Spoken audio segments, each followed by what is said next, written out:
Anyway, let's jump in. What's this live training all about? A couple of goals we've got here. Number one, I want to bust some of those common myths about plant-based eating. Number two, I want to cut through the fluff, as I say, and help you figure out what actually matters. Not the small print, but the biggest, most influential factors that are actually going to move the needle to your health, weight loss, nutrition success, whatever reasons you have for making this switch towards plant-based eating. And finally, goal number three here is to give you the actionable info once we've worked out what's a myth, what's reality, and what's actually crucial to your success, and got rid of all the overwhelm. Then I need to actually give you some advice so you can get moving and, as I say, jumpstart your transition here to begin getting good results rather than dilly-dallying for months and months like many people do when they discover the benefits of this way of eating but then struggle to actually implement for themselves. Step number one here is you need to ultimately in time train yourself to read food labels. This can be overwhelming, but we'll start small. I mean, there's all sorts of apps that you can get on phones now.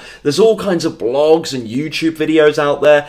Chances are, depending on where you are in the world, chances are, though, there's someone in your country or in your city that has done a bunch of research for you, and you could just copy and paste that information right away. But let's go through some of the obvious stuff. I mean, meat, dairy, fish, and eggs. Okay, it's pretty easy to see those things on a food label.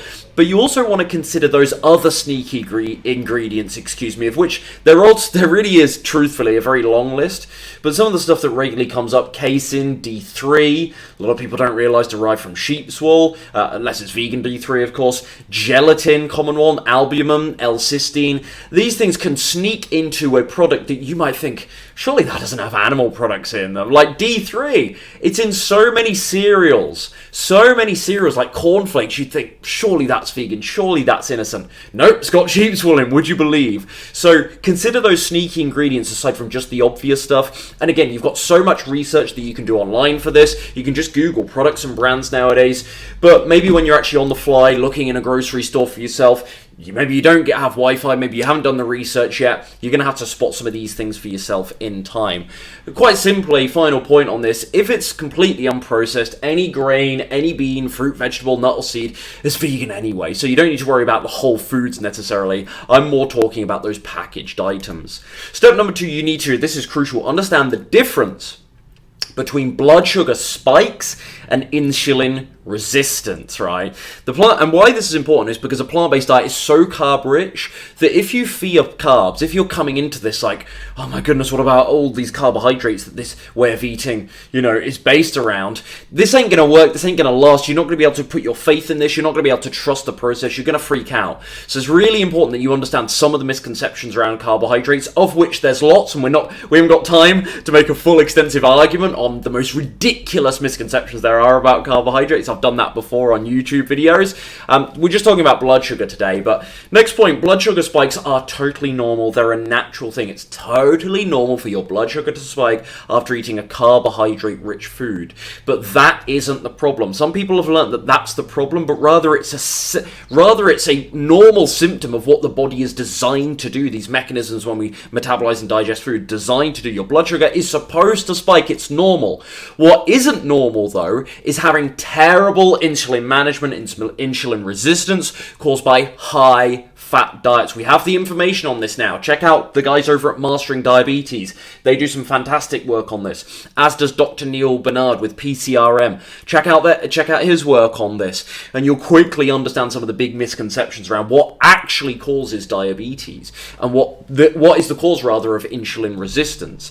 And so once you understand that the blood sugar spike is not actually something to be feared, and if your insulin management is on point, it can bring down that and actually manage the normal and natural blood sugar spike, then you're going to have less fear around carbohydrate. But it's kind of the band-aid thing, right? People hear, oh my goodness, carbohydrates, they spike blood sugar, that's the problem. No, the problem is if your insulin if your insulin mechanisms aren't healthy enough, they're not going to bring down that spike and manage it like they should. That's the problem, not the blood sugar spike. Do you see what I mean? It's that very basic, simplistic thinking that people have, and we've all been there, so I don't want to sound like I'm on a moral high ground or sound really arrogant with these things. We've all been there, but it's that simplistic, panic around the thing that seems to cause the problem as opposed to what actually the root cause of it. Makes sense? So that's definitely step number 2. You need to understand that distinction. Step number 3 is a little bit taboo, but it needed a mention here. It needed a shout out. Get ready to use the bathroom. I'm not going to keep this stuff so PC. I'm very willing to breach these uncomfortable subjects if it actually helps you guys out. And this is an uncomfortable thing that happens for many, many people, and not many people talk about it, so I'm happy to provide that info because I know it's of benefit when you transition to this way of eating. A sudden increase in fiber, of course it depends how you're eating before, but it's very likely when you transition to this way of eating, you're going to have a sudden increase in fiber. This will very likely change your bathroom habits. Do not panic. If you start going to the bathroom twice a day, do not panic. This is in most cases a very, very good and very natural thing. And it just reinforces the idea that this is the path forward for you, and perhaps you weren't having healthy bathroom habits before. So don't panic. Now, of course, there could be reasons to be concerned if you're having loads of flatulence, loads of digestive discomfort. That needs some troubleshooting. But if you're talking about the Bristol stool scale releasing type 3 and 4 stools on a regular basis with no discomfort, when you're passing stool, no feeling of constipation, your stool isn't hard, as I say, it's type 3 or 4 or 5 on a Bristol stool scale, there is no evidence that you have anything to fear here. However, as I say on the second point here, it might take a little while for your gut bacteria to adapt, and if some people skyrocket their fiber too quickly, it can cause digestive discomfort. Again, I've got other resources for this. You can scour my YouTube channel, you can send me a DM on Instagram telling me you're struggling with, gut, digestive, bloating, etc., and I'll redirect you to some other resources there. So we're not going into that too much depth here, but please give your body a little bit of patience. And don't immediately think there's something wrong. If you start eating loads of beans, loads of cruciferous veggies, as you might well be likely to with this way of eating, don't suddenly freak out if you have flatulence. That's totally normal. It doesn't mean that it's broken. Rather, it perhaps reconfirms that your gut bacteria wasn't in the healthiest state in the first place. Step number 4. It's really a question here. To count calories or not to count calories? Well, what are the benefits very quickly? Accuracy, right? It gives you precision, and precision offers a greater guarantee of success. So if you're trying to lose weight, if you count calories, you will be able to work out if you're in a sensible calorie deficit for yourself. If you're just trying to maintain weight and not gain weight or not lose weight, you will be able to more precisely determine if you're roughly eating at calorie maintenance. So it's a guarantee of success that not counting calories can't give you because of its imprecisions. But there are downsides though, and I've talked about this extensively. It's very tedious. It can make people neurotic. And finally, arguably most importantly, it can take away from the intuition. It can take the intuition out of food decision making that I argue ultimately leads to come over the long term for you to sustain this way of eating without trying to, science your way and engineer everything and measure out every gram of food you eat, which, as I say, can drive anyone, even the most calm people, neurotic. So those are the downsides. Those are the benefits. Do I personally count calories? No, I haven't done it in 7 years, maybe even 8 years now, folks, I'm very happy to say. All that weight I lost, the 25 pounds in the initial 3 months, the 15 pounds after that time in the 18 months that followed my initial breakthrough after going vegan, I didn't count a single calorie. So do I believe it was integral to my success? Clearly not. Clearly not. In fact, you might be able to argue the adverse. You might be able to argue the opposite, that I was actually struggling more with weight loss when I was counting calories, but there's many reasons for that beyond just the fact I was counting calories back then. But I didn't like it, and it did drive me bonkers, and I don't think it helped me foster a decent relationship with food ultimately. So I didn't count calories, but just because I didn't do something, that doesn't mean you shouldn't. As I say, there are pros to it. There are obvious advantages, and there are many times where I've advised folks to maybe track their calories for 3 or 4 days to learn where they stand. But generally speaking, I think I promote this idea of calorie consciousness, to understand the basic tenets of calorie density, to be jumping on Google once in a while and reminding yourself of you type in vegan food pyramid or vegan calorie density pyramid rather, or vegan calorie density chart. I've got lots of information on this stuff, and to understand, roughly speaking, where foods rank in the hierarchy of calories can really help you determine if you're going overboard, or adversely, if you're going underboard with your calorie intake. And this is calorie consciousness that takes a while to build, and it doesn't, as I say, have the precision that, really meticulously tracking your calories can offer, but I think it's the most sustainable way over time. And my clients will attest to this. I mean, they're fortunate in the fact that they don't have to track and count calories themselves, but with the meal plan, with the done-for-you plant-based meal plan that every client gets customized to them, I have factored in calories, macronutrients, fiber content, micronutrients to ensure that their diet has everything they need, whilst also matching their particular food preferences and any allergies or restrictions they have. And so they don't have to worry about counting calories, and that's a really refreshing, stress-relieving thing. So I'll leave it to you, but there's some info on both sides of the coin as to whether you should or shouldn't. Number 5, don't eat too little. This is funny sounding because most of you will be interested in weight loss. Most people on Instagram in my audience are interested in weight loss. So this might sound funny, the prospect of eating too little. Surely that's a good thing, you might be thinking. Well, perhaps not, because high fiber plant foods tend to be very low in calories. And so actually you have to make sure that you don't undereat. Of course, we don't want you overeating, but we also don't want you undereating. There are many risks of having, whether knowingly or not, a very aggressive calorie deficit. And I think the principles of volume eating are fantastic, and they're hugely, they play a huge role in my coaching principles, philosophies, the personal way that I run my actual diet as well as my clients' diets. So I love volume eating, or many principles of it. But this is the obvious risk, I think, of volume eating, is when you start to play a volume-based game of trying to find nutrient-rich and high volume but low calorie dense foods, like lots of fruits, vegetables, whole grains, beans, and so on. When you start adding lots of these into your diet, is there a risk that you actually drive your calories really, really low, as I say, whether knowingly or not? So make sure you're not eating too little. How do you make sure you're not eating too little? Well, there are obvious tangible signs: lethargy, fatigue, the hunger pangs, and the growling stomach will be a big sign, but a telltale sign. But of course, energy, so on and so forth, rapid weight loss, losing hair, brittle nails. These are very obvious, tangible things. You could also do what I advised on the previous slide and do maybe a 3 to 4 day sort of calorie counting experiment just to make sure you're not under eating. But be mindful of this. What about supplements then? Because you hear countering opinions on this all over the online platforms. Well, my view is that a supplement program is a very good insurance policy to what frankly is a very nutrient-rich diet that I follow myself and I have my clients follow.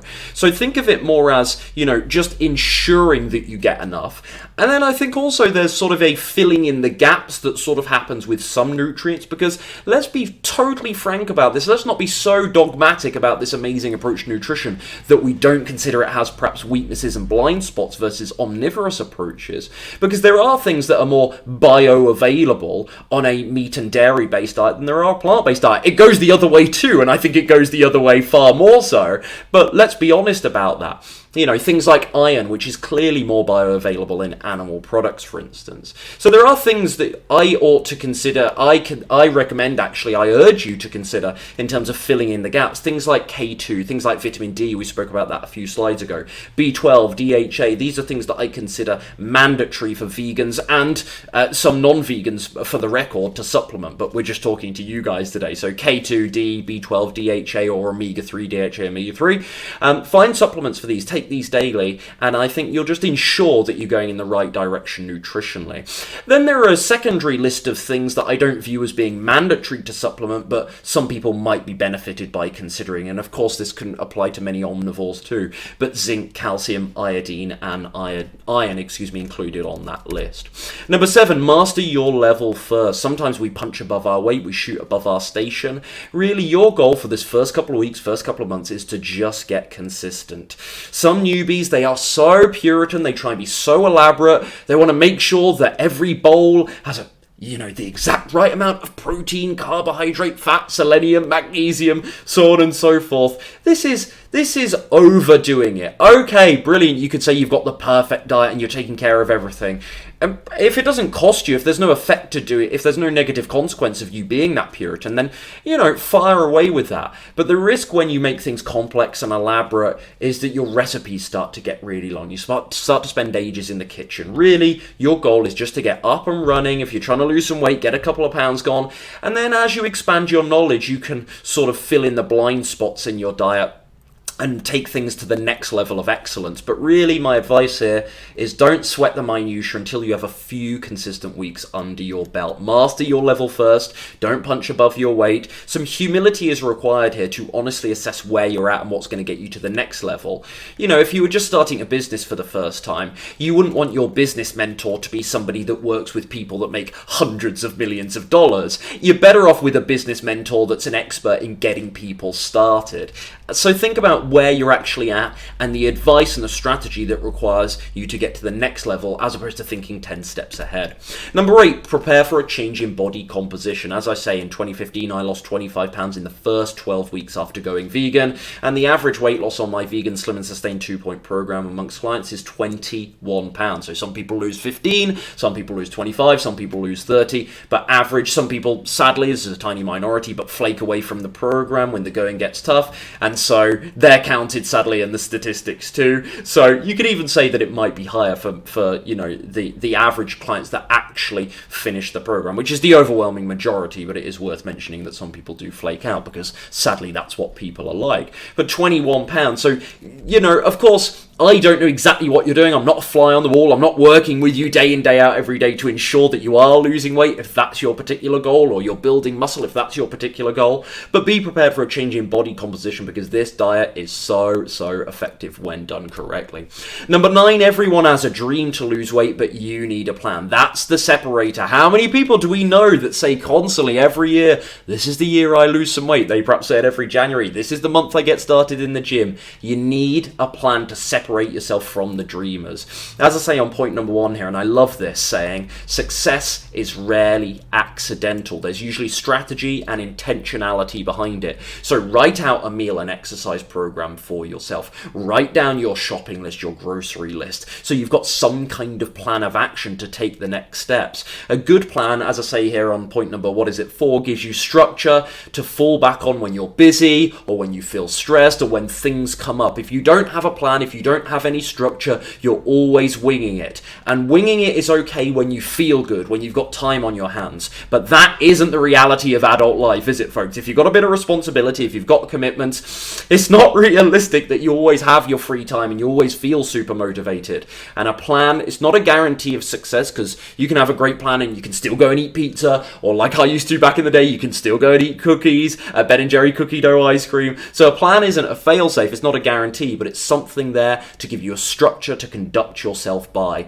And we need that. We need rules so that our behavior never goes too far. We need boundaries.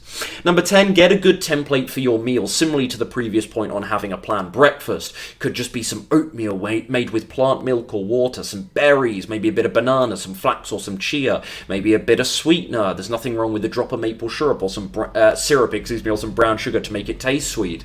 Simple breakfast. Lunch could be a hummus or avocado sandwich. Soups and stews, as the weather gets cooler here in the UK, are very popular. Dinner can be a rice and beans and veggies concoction with maybe some salsa or some hummus or some sliced avocado. Maybe something like a tofu stir fry. That's a winner for my clients. Maybe a bean chili with brown rice. Maybe a lentil marinara, a whole wheat pasta, lentils, veggies in a tomato sauce, a little bit of nutritional yeast on top. Another home run for my clients. Many clients love that. Snacks, fruit, edamame, kale chips, perhaps a small smoothie.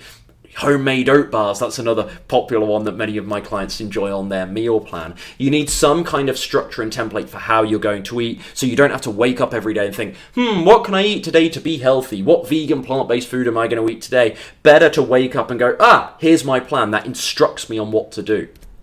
Number 11, plant-based eating, as I say, changed my life, but I always recognized it wasn't my savior. There are other things that are going to be movers and shakers for your health and well-being: exercise, hydration, sunlight, rest, sleep, stress management, social life, family, career, so on and so forth. This is one piece of the puzzle. Okay, it's a massive part of the health puzzle, but it is just one piece. and it isn't a magic pill. It does so many things. It has such a good track record for reversing major chronic disease and helping with obesity. I have seen that firsthand, folks. I get the messages daily, not to sound braggadocious, but I get the messages daily from clients saying, Ryan, my cholesterol has dropped X points because of this program. Ryan, it's not just the weight loss, but I had a lovely lady, a lovely female client of mine whose rash has gone after 2 years battling with this rash. It's disappeared because the anti-inflammatory properties of the many of the foods she's now eating on Slim and Sustain. And so, yes, okay, it's one massive part of the puzzle. Yes, it is a factor that can move the needle and it's incredibly influential in your health and well-being, but it's not the only piece of the puzzle, and you might not get to where you want, the health status, the health level you want, just from food changes alone. You will have to, I suggest, think and consider about these other things. Number 12, use substitutions. Final one then. So if you love pizza right now, do a healthy cheese-free version. If you miss meat, find those plant-based foods that have some kind of meaty texture. Would you believe lentils, jackfruit, mushrooms are often widely referenced for this. You could even use faux meats, and I've put the question mark on the faux meats there because some of them frankly are filled with utter garbage, but some of those faux meats, they could be a reasonable thing for you to allow into your diet until you transition, until you get used to eating more plant-based things. So make alternatives, do your research, get creative. You can look at some cookbooks. As much as I say this, I think the devil's advocate is never stretch too far, never be too complex and elaborate. Don't overwhelm yourself, keep things simple. But if there are meals that you love and you feel restricted without, just make vegan, plant-based versions of those things so you can make the transition more comfortable. Final point, find your new favorite meals. Understand, though, that with every nutrition philosophy, there are different ingredients included, different ingredients you can no longer use to the same effect, and you will perhaps try different cuisines as well. And just understand that in the same way in the past you discovered the meals that you find your favorite now, in a year's time you'll have a bunch of different favorite meals that are more conducive to the new way of eating that you're embodying and implementing. If you found the information in this video helpful, but you need that next level of instruction, support and accountability to, number 1, lose weight, number 2, learn how to easily keep it off this time round, and number 3, create healthy habits for life, click the link below. I'll tell you more about how I've helped over 300 men and women lose 10, 20, 30 or more pounds with simple plant-based meals without having to count or track their calories and with gentle exercise only. Click the link below this video.